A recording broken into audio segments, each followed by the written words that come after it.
Ils envoyaient au Liban 10 000 par mois. Alternativement, ils étaient 1 mois au Liban et 2 mois chez eux. Adoniram était préposé pour les hommes de corvée. Salomon avait encore 70 000 hommes qui portaient les fardeaux et 80 000 qui taillaient des pierres dans les montagnes. Il taillait ces pierres là où ça?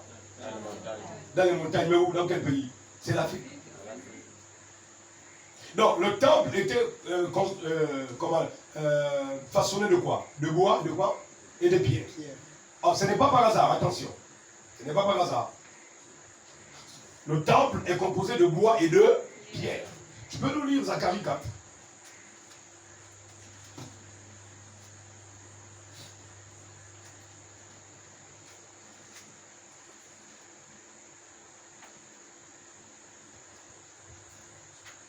D'accord.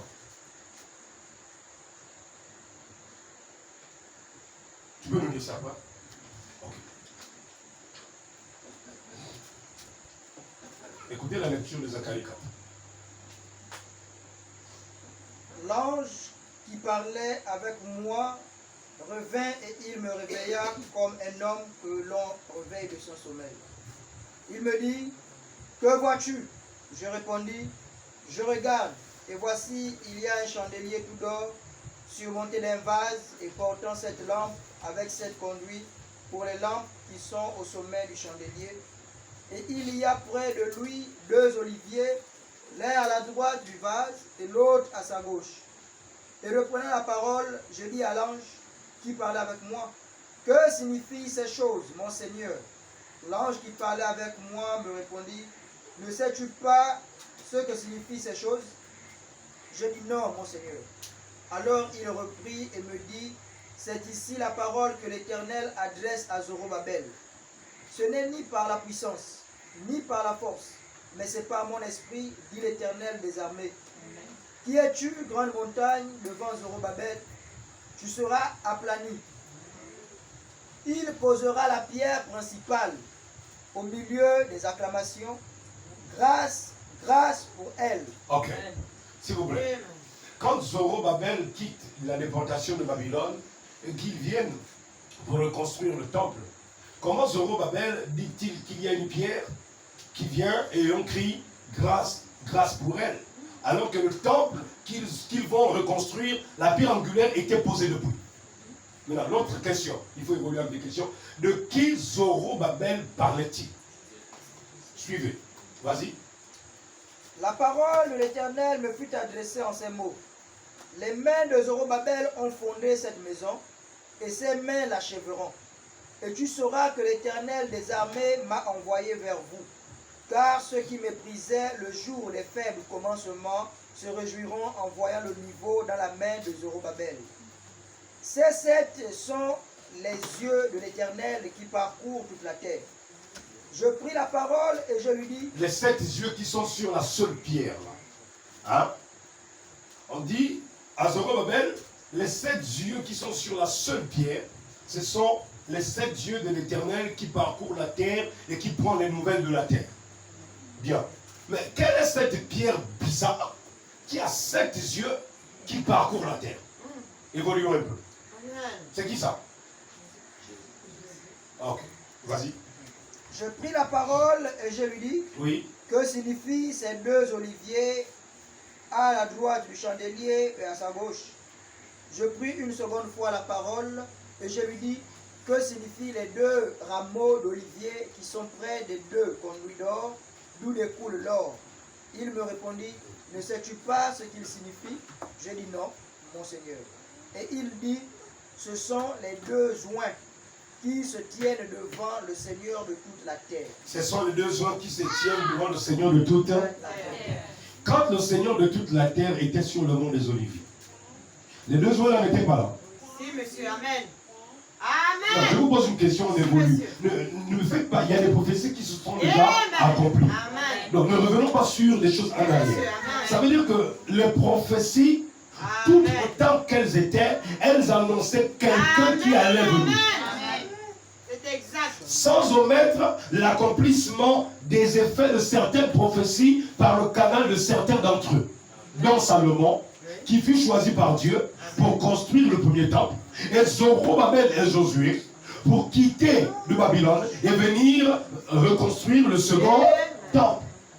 Mais sauf que Zacharie donne un détail très important. Il y a une pierre qui crie 2 fois grâce, grâce. Amen. Et on nous dit ceci. Dans le livre de Salomon, ou encore le roi, l'on nous dit ceci. Lorsque le temple a été construit, le premier temple, le temple physique, qu'est-ce qu'il y avait? Des pierres et des quoi? Des bois. D'accord? Comment pouvons-nous espérer aller dans la maison de Dieu et on ne sait même pas comment ça a été fait? Comment voulez-vous monter dans l'enlèvement? Vous ne savez même pas qui vous êtes. Parce que si vous apprenez qui vous êtes, vous allez arrêter de vous plaindre. Et vous allez commencer à mettre votre foi dans ce qui est écrit véritablement. Amen. Et qui vous révèle exactement qui est Jésus-Christ. Amen. C'est pourquoi il dit cette pierre va crier grâce, grâce. Ça veut dire qu'il y a la première venue qui offre la grâce aux gens. Il y a la seconde venue qui offre la grâce aux gens. Amen. La pierre n'a pas crié 3 fois. Elle a crié 2 fois. Amen. Je peux entendre la même? Amen. Mais enfin, tu as vu une pierre crier. Ça veut dire quoi, crier? Ça veut dire que la pierre a parlé. Amen. Et cette pierre a 7 esprits qui parcourent toute la terre, qui sont les 7 esprits, les 7 âges, les 7 étoiles, les 7 messagers, les... Oh, alléluia. Amen. Quand nous venons dans le Nouveau Testament, nous nous rendons compte que tout ce qui était dans l'Ancien Testament se retrouve dans l'Apocalypse. Amen. C'est pourquoi au premier chapitre de l'Apocalypse, tu trouves le chandelier. Oui, monsieur. Si vous pensez que c'était Salomon, mais pourquoi au temps de Salomon, le chandelier n'a pas continué de régner? Parce que le chandelier dont Dieu parle, ce sont les messagers. Amen. C'est vrai, monsieur. Mais est-ce que ça veut dire que le chandelier qui était au temple n'était pas bon? Oui, c'était bon, mais pour un temps. Oui, monsieur. Je vais entendre la même phrase. Amen. Où est ce chandelier qui était au temple? Ça disparaît. On a encore besoin de ça? Non. Parce que le chandelier en question, c'était une préfiguration de quelque chose que Dieu avait dans son esprit. Mais ne restons pas avec le charnel, alors que Dieu veut qu'on entre dans le spirituel. Amen. C'est exact. Le problème de l'église, c'est qu'elle est trop charnelle. Oui, monsieur. Amen. Nous restons bloqués avec certaines connaissances et nous ne voulons pas suivre l'esprit. Frère, on dit que le Saint-Esprit s'ouvre Amen.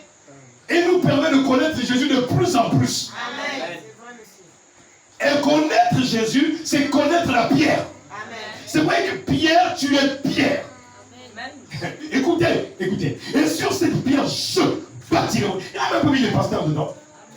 Vous avez vu Jésus mettre les pasteurs dedans? Qui construit l'église? Qui construit le nouveau temple? Ce sont les juifs là-bas. Je veux une réponse. Ce sont les juifs. Allez-y attendre ça là-bas. Écoutez, frère. C'est une aberration de retourner pour les juifs espérer quelque chose. Pourquoi? Parce que le sacrifice parfait a déchiré le voile du temple. Mais pourquoi le voile du temple a été déchiré quand Jésus est mort à la croix? William Branham dit, c'était pour ouvrir un chemin aux païens. Alléluia. C'était pour ouvrir un chemin aux païens. Quand Jésus-Christ est mort à la croix, personne n'a désiré le temple. Le temple où on allait offrir des sacrifices pour qu'un homme soit pardonné. Le sacrifice du pardon de mon péché a été offert à la croix du calvaire. Amen. Par conséquent, le temple qu'ils ont reconstruit, ce n'est plus ça le temple. Amen. Je n'ai pas entendu là. C'est pourquoi Jésus-Christ dit Pierre, tu es Pierre. Et sur cette pierre, je n'entends pas. Sur cette pierre. Enfin, à moins que vous avez le pierre. Sur cette pierre, je bâtirai mon église. Mais l'église, c'est quoi? C'est la maison de Dieu. Non, je vais redescendre un peu. Ça veut dire que ta vie chrétienne n'est pas basée sur les émotions d'une sœur.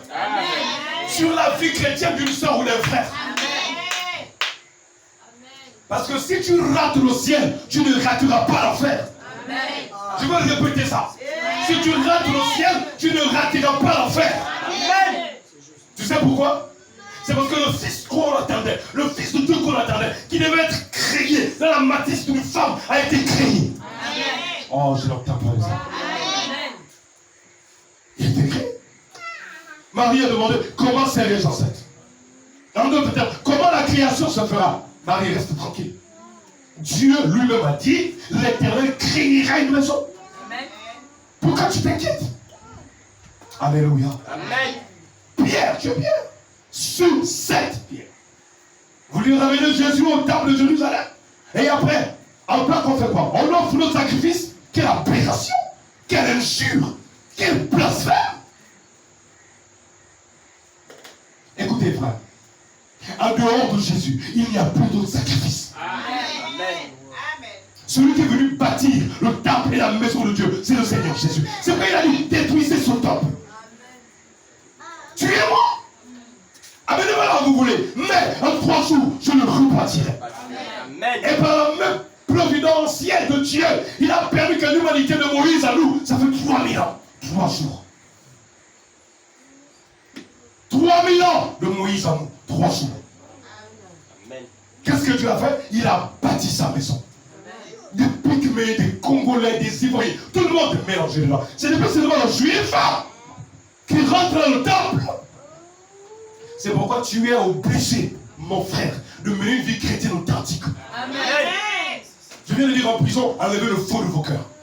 Enlevez le faux. Si tu ne rates pas le ciel, non, si tu rates le ciel, tu ne rateras pas l'enfer. Il n'y a que 2 endroits. Âgé au temps d'âgé, Dieu dit, vous dites que le temps n'est pas venu de bâtir. Le temps n'est pas venu de bâtir. Nous voulons nous accrocher à quelques révélations. Or, lui-même, la révélation suprême. Le sacrifice parfait par excellence.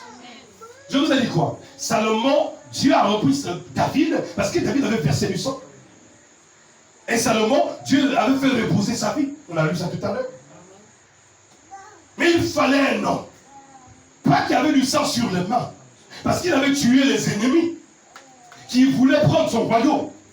Mais qui a donné sa vie. Quel paradoxe. Je ne sais pas si vous comprenez ça. Frère, c'est plus fort que ce que vous pouvez manger. Je dis, si tu comprends ça, ça règle la question. Tu vas arrêter de mentir. Je dis, tu vas enlever le faux de ta vie. Tu vas arrêter d'avoir de mauvaises pensées au sujet de frère tel, soeur tel. Tu vas arrêter. Je te dis la vérité. Pourquoi ça ne marche pas? Parce que rien n'a été créé, pasteur. C'est la religion que les gens vivent. Sauter la religion. Jésus est venu par la création. Il dit à Nicodème, si un homme naît de nouveau, il ne peut voir le royaume des cieux. Mais il parle de quoi? Il parle de la création. Amen. Tu veux entrer au ciel? Dans le royaume des cieux? Oui, tu dois naître de nouveau. Tu dois naître de nouveau. Tu dois être créé. Amen. À l'image et à la ressemblance de Dieu. Amen. Et ça arrête ton mensonge. Ça arrête ta colère. Ça t'enlève le faux de ton cœur. Tu sais pourquoi? Parce que si tu rates Jésus, tu ne rateras pas le diable. Après tout ça là, pasteur, on fait quoi de ça? Dieu nous offre son fils. Celui qu'on attendait depuis l'Ancien Testament, dans toutes les ombres, dans tous les types, il est venu. C'est pourquoi il a dit à Pilate, je suis venu. Je suis roi, je suis né et je suis venu dans le monde. Pour rendre témoignage à la vérité. Pilate demande, mais qu'est-ce qu'est la vérité? Écoute-moi mon frère, il n'y a qu'une seule vérité universelle. C'est Jésus qui la détient. Amen. Cette vérité, c'est qu'il y a un palais, il y a un royaume. Il y a un seul temple. Nous allons le voir dans l'Apocalypse. Jean vit le temple nouveau, pasteur. Donc moi je crois Jean. Je ne crois pas en Jean. Jean dit qu'il vit le temple en haut, pas en bas. Nous voulons faire quoi? Changeons nos vies, frère. Quand je prêche comme ça, c'est parce que je veux qu'on change complètement. Amen. Chassons le faux. Arrêtons les apparences. Arrêtons les excuses. Ah, moi je ne peux plus aller. Moi je ne veux plus. On s'en fout, frère. Si tu ne changes pas, j'ai dit à un frère, ne voyez pas. Ceux qui tomberont dans le désert, tomberont dans le désert. Vous savez pourquoi? Parce que nous sommes arrivés à ce temps où ceux qui vont persévérer, ils vont hériter le royaume des cieux. Amen. Tu vas piétiner le sang du Seigneur Jésus-Christ. Tu sais ce qu'il signifie pour ma vie. Que je vienne vous offrir tout ce que j'aime. Tout ce temps, je viens transpirer, je dépense l'argent de taxi, je viens chaque fois, je viens. Pour vous laisser comme ça, pour vous voir seulement errer, déambuler. Non, je veux que quelque chose se passe par vous. Amen. Je ne suis pas votre pasteur peut-être établi, mais je suis le pasteur associé de votre pasteur. Amen. Je veux m'assurer que le travail que nous faisons, c'est pour changer vos vies. Amen. Si la création ne s'est pas produite, ça ne sert à rien. Amen. Amen. Voilà le problème avec l'église. Un peu de connaissance, les pharisiens avaient la connaissance, frère. Ça n'a servi à rien. Ça les a tués. Amen. Monsieur. Le temple qui avait été crié était là. Là, suspendu à la croix.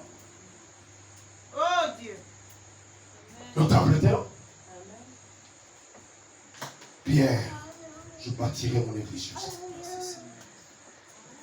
C'est moi qui bâtis l'église. Ce n'est pas un pasteur. Ce n'est pas un groupe des Hébreux. Non, non, le rabbin tel. Vous êtes encore avec les rabbins? Vraiment, je ne suis plus là-bas. Je suis quelque part où j'ai dit c'est le temps de bâtir. C'est le temps de prendre le bois, de fermer les trous de nos maisons. J'aurai le temps, petit dimanche, nous allons voir. L'apôtre Pierre dit, vous êtes des pierres vivantes. Et Branham dit, les pasteurs, ce sont des tailleurs de pierre. Amen. Et frère Branham dit, quand on taille une pierre, ça fait mal. Amen. Et frère Branham dit, chaque pierre était mise au bon endroit. Tout ce que Salomon a fait, c'était seulement un symbole des symboles. On attendait. C'est pourquoi, même quand Lazare est ressuscité, la sœur de Lazare a dit, on attend le Messie. Celui qui a le pouvoir sur la mort. Amen. Il dit, je le suis, moi qui te parle. Père éternel, qui est-il? Nous l'attendons. Il dit, je le suis. Qui était Jésus, frère? Obéissez à vos pasteurs. Vous ne réussirez pas dans la vie si vous n'avez aucune soumission. Si vous n'avez aucun respect. Amen. Pourquoi? Ce sont les tailleurs de pierre. Amen. Nous allons le lire dimanche, il faut. Amen. Oh, pasteur. Vous savez, je suis là, j'ai les maux de tête. J'ai dormi avec la fièvre, je me suis réveillé avec la fièvre. Malgré ça, je suis allé prêcher à la prison. Je pensais que j'allais vomir même en marchant. Pendant que j'étais dans le bus, les pieds souffrent. Je suis malade, mais je suis debout. Frère, je ne prêche pas à cause de ton argent. Amen. Je ne prêche pas aussi parce que tu es belle, tu viens à l'église. Amen. La nécessité me dépose. Amen. Donc, ce n'est pas à cause du bâtiment de Mont-Yolande. Vous ne me donnez rien, frère. Amen. Il y a un juif qui dit ça. Le plus grand sacrifice, c'est sacrifier son temps pour les autres. Amen. Je vous dis la vérité. Combien d'églises auraient bénéficié du même ministère? Mais Dieu m'envoie chez vous. Amen. Pour faire quoi? Je ne viens pas en retard parce que je veux venir en retard. Je me presse de venir ici.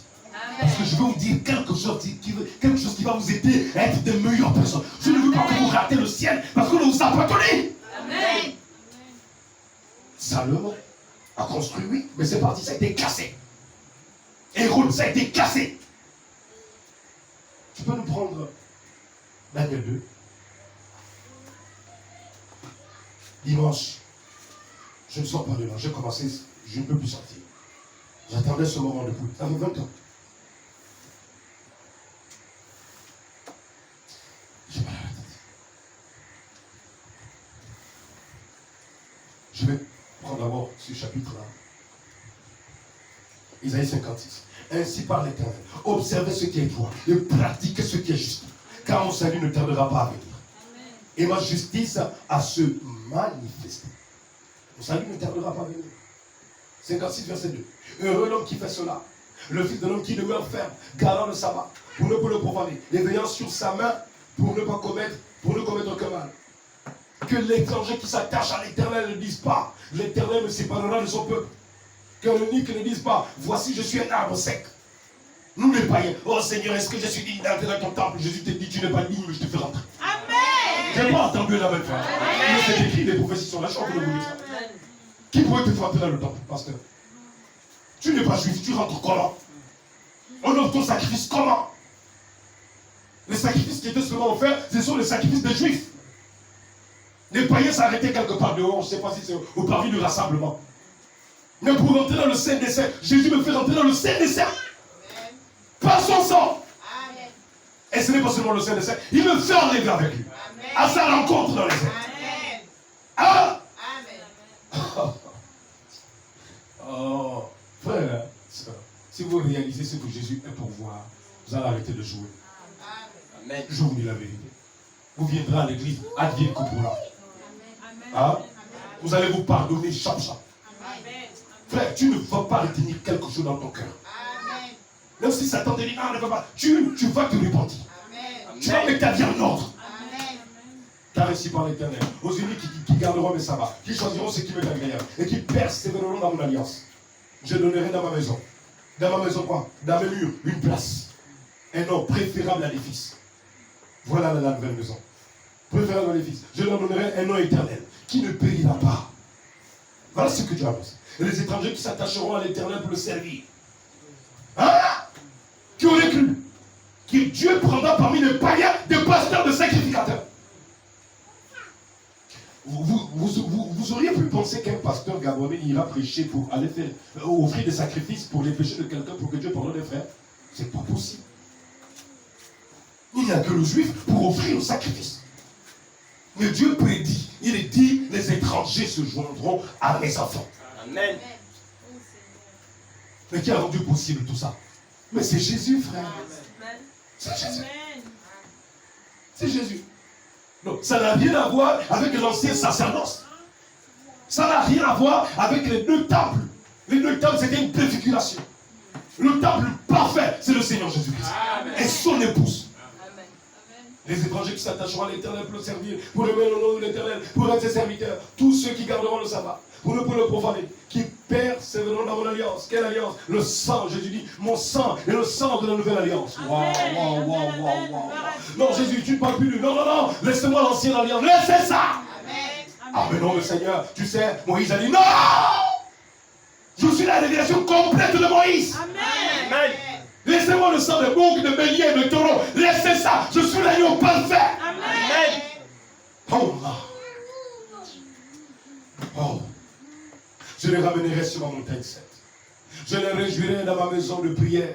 Leurs holocaustes et leurs sacrifices seront agréés sur mon autel, car ma maison sera appelée une maison de prière pour tous les peuples. Chapitre 8, Isaïe 56. Le Seigneur l'Éternel parle.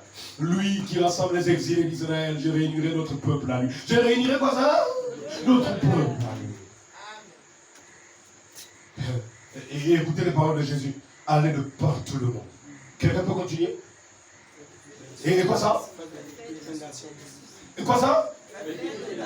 Je n'entends pas. Et quoi ça? Il dit, je réunirai notre peuple à lui. Au ciel déjà rassemblé. Allez de partout le monde. Et prêcher la bonne nouvelle à toute la création. Parce que là, quand on rentre dans la création, Dieu a créé des êtres nouveaux. Un nouveau temple. Un édifice nouveau. C'est pourquoi, frère, tu dois être sûr que tu es né de nouveau. Frère, je t'appuie. Prie même Dieu, demande à Dieu. Seigneur, est-ce que je suis vraiment né de nouveau? Ne suis pas de ça. Jean 2, verset 13. La barbe de Juif était proche de Jésus. Non, lis-nous là-bas. Daniel 2. Oui. La seconde année du règne de Nebuchadnezzar, Oh Seigneur. Nebuchadnezzar eut des songes. Il avait l'esprit agité et ne pouvait dormir. Le roi fit appel les magiciens, les astrologues, les enchanteurs et les chaldéens pour qu'ils lui disent ses songes. Écoutez bien. Il y a Ils quelque vinrent chose. et se présentèrent devant le roi. Oui. Le roi leur dit, j'ai eu un songe. Oui. Mon esprit est agité. Mon esprit est agité et je voudrais connaître ce songe. Les Chaldéens répondirent au roi en langue araméenne. Ô roi, vis éternellement. Dis le songe à tes serviteurs et nous en donnerons l'explication. Le roi reprit la parole et dit aux Chaldéens, la chose m'a échappé. Si vous ne me faites connaître le songe et son explication, vous serez mis en pièces. Et vos maisons seront réduites en un tas d'immondices. Mais si vous me dites le songe et son explication, vous recevrez de moi des dons et des présents et de grands honneurs. C'est pourquoi dites-moi le songe et son explication. Là, il s'agit des magiciens, ce qu'on appelle des francs-maçons, des rosicruciens. Je viens de dire en prison, arrêtez de les diaboliser. Si nous avons Christ, nous avons le frère, soyons frères. Et si nous pouvons les aider, allons-y les faire sortir. Je dis, hein, alors il les fait sortir. Ceux qui pourront sortir, faisons-le sortir. Amen. Ça ne sert à rien de jeter l'anathème sur quelque chose qu'on n'a même pas fait un effort. Amen. Amen. Vas-y alors. Il répondit pour la seconde fois que le roi dise le songe à ses serviteurs et nous en donnerons l'explication. Le roi reprit la parole et dit, je m'aperçois en vérité que vous voulez gagner du temps parce que vous voyez que la chose m'a échappé. Si donc vous ne me faites pas connaître le songe, la même sentence vous enveloppera tous. Vous voulez vous préparer à me dire des mensonges et des faussetés en attendant que les temps soient changés. Que les temps soient changés. Vas-y. C'est pourquoi dites-moi le songe, et je saurai si vous êtes capable de m'en donner l'explication. Les Chaldéens répondirent au roi, il n'est personne sur la terre qui puisse dire ce que demande le roi.